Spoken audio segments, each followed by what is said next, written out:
Executive Director at Migration Watch UK, Dr. Mike Jones. Good morning, Mike. Good morning, Kevin. Well, this is an OMNISHAMBLES, isn't it? I'm astonished that Rishi and Suella and the gang didn't predict that there may be legal difficulties. I mean, the immigration lawyer mob are coming in with every excuse under the sun, you name it. If you don't like this excuse, they've got another one. They're terrified of water. They don't like the standard of the accommodation, and so on and so forth. Do you anticipate that at any point this barge will be fully occupied by the 500 or so young male migrants it's designed for? At some point, yes. But about like the year 2085 or something? Seriously. But as you say, it's a complete clown show. As you pointed out, Kevin, the Bibby Stockholm has been in operation since the 1970s. It's provided accommodation to homeless people in Hamburg. It's provided accommodation to asylum seekers in Rotterdam. And it's been used to house construction workers off the coast of Scotland, off the Shetland Islands. There's no reason at all why it can't be used to house asylum seekers who are predominantly illegal economic migrants who have paid vast sums of money to criminal gangs to get them here. It's been delayed due to fire safety concerns. That's fair enough. But, now it's operational and the government have dotted all their I's and crossed all their T's. It should be occupied by asylum seekers to ease the burden on the British taxpayer.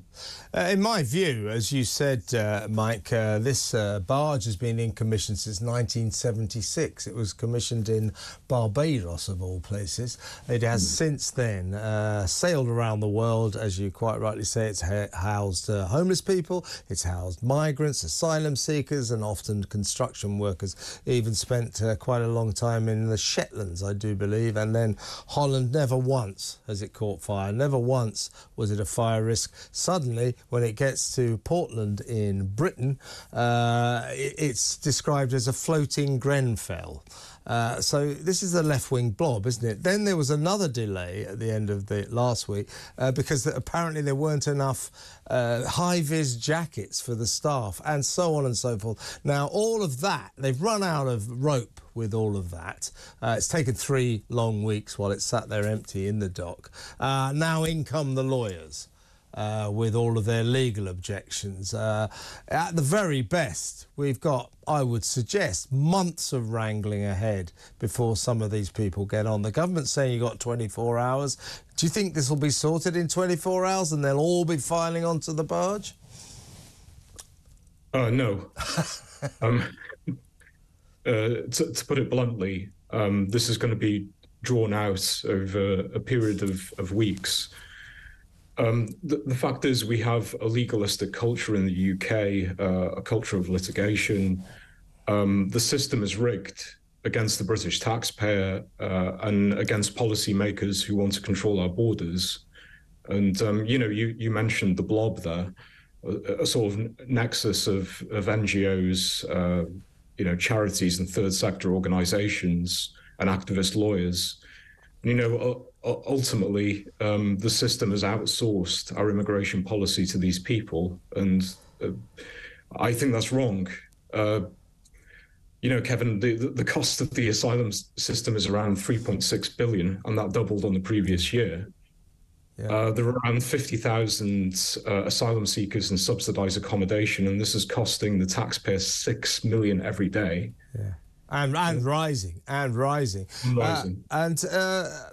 I mean, your organisation, with your excellent colleague Out Mehmet, you chart how many people come into the country both legally and illegally. Now, the barge, which actually looks like quite a nice sort of standard of accommodation. As I said, it's got a 24-hour canteen serving free food. It's got a pretty good-looking gym, lovely views of the sea, which, of course, so many of these migrants apparently find terrifying. And also, they're being offered free trips to the cricket, complimentary tickets to local music festivals, days out to local places of interest. Weymouth is nearby, etc., etc., etc. Plus their 45 quid a week or that they get from benefits. I mean, is there any sort of sign of even a scintilla of a deterrent in all of this? It's supposed to be a deterrent. It's not, is it? It's an enticement. Well, there are very few deterrents in the United Kingdom. You know, that's part of the pull factor for illegal immigrants who want to enter the country. As you said, it's great accommodation. You know, it's spacious. There are communal facilities, ensuite bedrooms.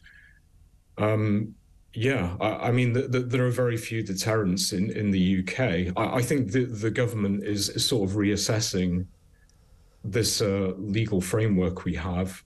And, you know, that there are new sanctions being introduced for people who are employing illegal immigrants. I think that's a good step forward, but clearly enough hasn't been done to deter people from coming here. Mike, great to talk to you. Thank you very much for your time. That's Dr. Mike Jones, Executive Director of the excellent Migration Watch UK.